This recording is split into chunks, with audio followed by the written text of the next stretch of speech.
How to fix Rockstar Games Launcher not working. 1. Run the launcher with admin rights. 2.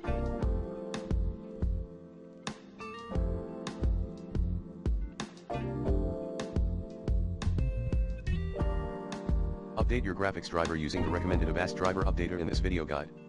3. Flush your DNS cache via IP protocol configuration/flushes command. 4. Disable firewall and antivirus software. 5. Perform a clean boot. 6. Uninstall then reinstall the launcher and social club application.